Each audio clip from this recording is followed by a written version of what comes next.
S'exposer, cheminer, réfléchir ou l'art de composer sa méthode, recherche qualitative en sciences sociales, édition EMS. Bonjour Jean-Luc Morisseau. Bonjour Jean-Philippe. Professeur à IMT Business School de méthode de recherche. Bonjour Richard Soparno. Bonjour Jean-Philippe Denis. Professeur à l'ESC Clermont, directeur académique, ESC Clermont. Et donc cet ouvrage, une somme, 364 pages consacrées aux méthodes de recherche, mais surtout un ouvrage comme aucun autre. Voilà. Alors, Jean-Luc Morisseau, l'art de composer sa méthode. Vous dites c'est s'exposer, cheminer, réfléchir. Oui, alors d'abord, l'art de composer sa méthode, ça s'oppose à l'idée qu'il y aurait 4, 5 méthodes établies. Si on les suivait exactement, magiquement, on aurait une recherche valide. Dans l'idée, là, c'est plutôt que la méthode, on va la composer en fonction du projet, on va la proposer en fonction de sa sensibilité, en fonction de ce qu'on rencontre, et que la méthode, ça fait partie de la recherche. C'est-à-dire que c'est même une sorte de savoir-faire du chercheur et qui va se forger tout au long de sa vie, d'où ces développements. La méthode, en fait, le but, c'est de nous forcer à apprendre. Et forcer à apprendre, c'est-à-dire nous forcer à nous ouvrir, et également nous forcer à aller contre nous-mêmes, à nous empêcher de vouloir aller trop vite, à nous empêcher d'avoir l'impression de savoir déjà. Ça va être ça. Alors pour apprendre, effectivement, on indique 3 points, 3 éléments, 3 mouvements qui nous semblent essentiels et qui vont parfois justement un peu à l'encontre de ce qu'on entend souvent et surtout de ce que souvent on dit aux doctorants. Le premier, on insiste sur le fait de s'exposer. Donc s'exposer, c'est un peu l'inverse, enfin c'est pas l'inverse. Plutôt que d'insister sur la prise de distance, on dit d'abord il faut s'exposer. D'abord il faut rentrer en contact le plus richement, le plus diversement, originalement possible avec ce qu'on étudie. S'exposer, la prise de distance vient après. Et s'exposer, c'est aussi exposer ce que l'on pensait au départ, que ce soit mis en danger. Deuxième mouvement, c'est justement pour qu'il y ait cet apprentissage, le fait d'apprendre quelque chose, même avant d'expliquer, de comprendre, c'est peut-être apprendre qui est le mouvement fondamental. Eh bien, si tout est déjà figé, fixé par la théorie, ou si le but est avant tout de retrouver ce qui était dans la théorie, peut-être qu'on ne va pas avoir appris beaucoup de choses. Et donc l'idée, c'est justement que la recherche et la méthode nous mettent en chemin, nous fassent progresser, bouger par rapport, nous mettre à recommencer à penser d'une certaine manière. On a même osé à un moment, au regard de la validité du construit, on a osé proposer la validité de déconstruction pour montrer justement ce bouger. Et troisième point, réfléchir. C'est-à-dire que la méthode, plutôt, si tout n'est pas fixé à l'avance, en contrepartie, tout va être réfléchi. Enfin, on pousse à réfléchir au fur et à mesure. Donc réfléchir, par exemple, voilà, on a un entretien. Pourquoi la personne me dit ça? Quelles sont les conditions, etc. Pourquoi moi je vais l'interpréter avec telle théorie? Est-ce que c'est aussi à cause de mon parcours, de mon âge, de mon sexe, de ma position, de ce genre de choses? Quel va être l'effet de notre enquête sur les personnes, sur la position des personnes, sur leur psychologie, leur sensibilité? Quel va être également l'effet sur la société? Quel est le but? Est-ce que ça va être plutôt servir les entreprises, servir l'État, se servir soi-même? C'est ce genre de questions qui arrivent petit à petit au fur et à mesure où on réfléchit à notre méthode. Un livre sur les méthodes sans enseigner les méthodes. Et en plus un ouvrage collectif. Oui, tout à fait, tout à fait. En fait, le livre, il est structuré autour de 2 grandes parties. Il y a une première partie dans le cadre de laquelle 8 chercheurs vont partager la manière dont ils ont composé leur méthode. Finalement, ils vont quelque part nous expliquer leur cheminement, leur exploration, les trajectoires par lesquelles ils sont passés. Et ce faisant, cette partie permet de montrer que l'on peut faire de la recherche, et c'est ce qu'ils nous démontrent, sans se conformer, sans finalement se référer, on pourrait dire, à des méthodes presque clés en main, labellisées comme étant la bonne méthode, la bonne manière de faire, la façon dont il faudrait faire. Et chacun va finalement, au travers de ces différents chapitres, témoigner et raconter comment ils se sont exposés, comment ils ont cheminé et comment ils ont réfléchi leur travail méthodologique. C'est ce qu'expliquait à l'instant Jean-Luc.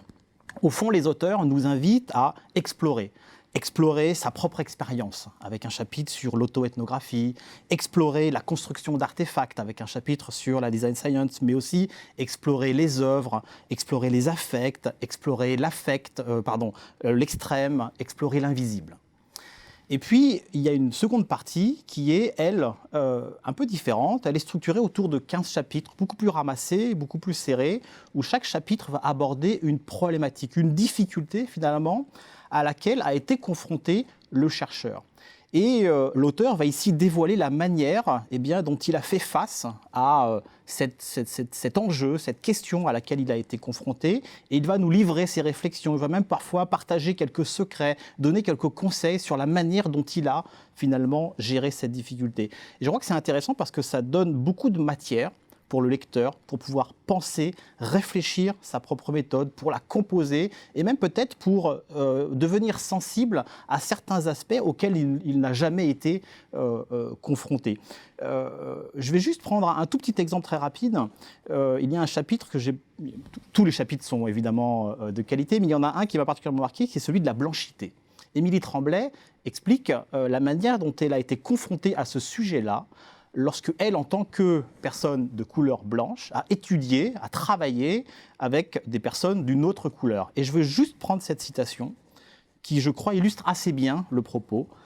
Parler de la notion de blanchité, c'est réfléchir et répertorier les privilèges que nous avons comme personnes blanches et que des personnes non blanches n'ont pas nécessairement.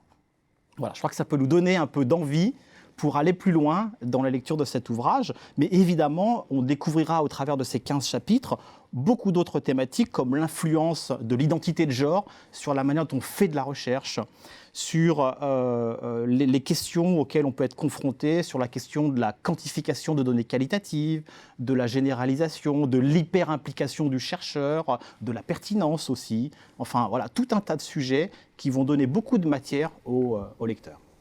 27 chapitres, voilà, avec des titres, vous les avez cités, hein, mais déficience et capacité bricolées avec care, vivre ou suivre la méthode, sur le fil du vécu, l'hyper-implication. Enfin, vraiment des chapitres d'une extrême originalité, qui explorent l'extrême, mais sont surtout d'une extrême originalité. Jean-Luc Morisseau, tellement originaux qu'un doctorant qui vous lirait, ou même un étudiant de master, pourrait se dire, mais où sont mes grands courants ? Où est mon positivisme, mon constructivisme ? Comment vous vous situez par rapport à ça ? Alors, il y a plein de réflexions épistémologiques. Par contre, comment dire, ces grandes oppositions, souvent, elles bloquent, elles figent, et puis c'est prendre une position, se mettre en opposition, dire il y a des gens bien, des gens moins bien, on va essayer de montrer pourquoi. Là, le réflexe, c'est plutôt de dire, voilà, au fur et à mesure où on avance, où on essaie sincèrement d'essayer de comprendre, il y a des questions qui apparaissent, elles surgissent, et c'est des questions épistémologiques qui là, sont réfléchies à partir de la situation, et après, on pose ça comme problématique. Chacun des chercheurs va essayer de composer sa manière d'y faire face. Et donc, les chapitres que présentait Richard, c'est à chaque fois, les 15 chapitres, c'est voilà comment j'ai rencontré ce problème. Voilà comment j'y ai fait face, voilà ce que je propose, pas comme modèle, comme la réponse, mais comme chemin possible.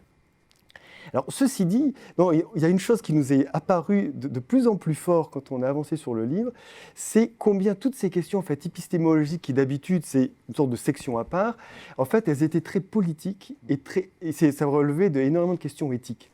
Et ça nous a, j'allais dire permis ou obligé, je ne sais pas dans quelle manière le dire, d'aborder des questions qui sont assez présentes, j'allais dire ailleurs, mais assez peu dans les livres francophones, qui sont la question du genre, la question du postcolonial, qui sont la question de la position du chercheur, de construire sa propre voix, également les questions de l'écriture. Il y a beaucoup de choses qui sont placées sur l'écriture, sur la participation du lecteur, ou également sur la participation des gens du terrain, qui eux aussi réfléchissent, eux aussi font des théories, comment les impliquer.